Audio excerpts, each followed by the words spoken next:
छ।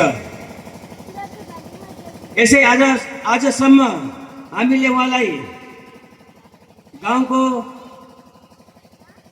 छोराको नाते विभिन्न नामले पुकारेर हजुरले बोलाउनुहुन्थ्यो होला। चाहे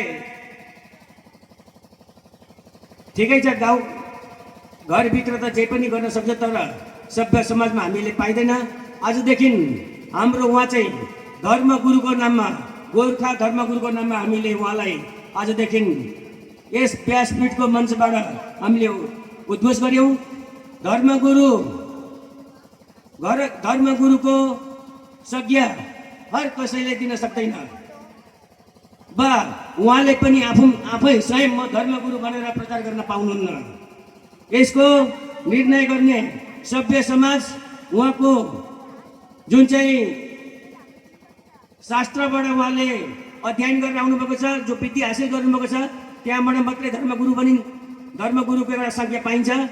र आजसम्म उहाँ शास्त्रीजीको उपाधि पाउनुभयो, तर आजबाट हामीले उहाँको शास्त्रीको अगाडि अथवा उहाँले शास्त्री नलेखे तापनि हामीले आजदेखि भारतवर्षमा सबैभन्दा पहिले उहाँको आदरणीय धर्मगुरु आदरणीय गगन लिडेज्यू भनेर भन्नुपर्ने छ। आज गर्व खुसी छ। भोलि बाती हजुरले मेरो कुरो कति प्रायले बुझ्नु भएन होला, गुरुजीले प्रष्ट रूपले बुझ्नुभयो। आजदेखि उहाँ हाम्रो गोर्खा जातिको धर्मगुरु भनेर हामीले शास्त्री भन्दा पनि माथि, आचार्य भन्दा पनि माथिको उपाधि धर्मगुरु। र म खुसी छु।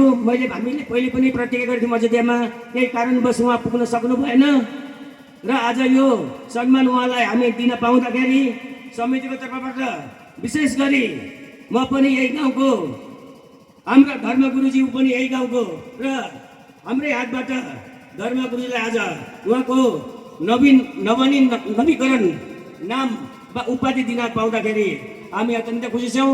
यसरी नै उहाँको हामी धर्मगुरुको हामी प्रचार गर्नको लागि विभिन्न भारतवर्षमा हामी प्रयास गर्नेछौँ। उहाँको जुन कर्मठले सानो गाउँबाट निक्लेर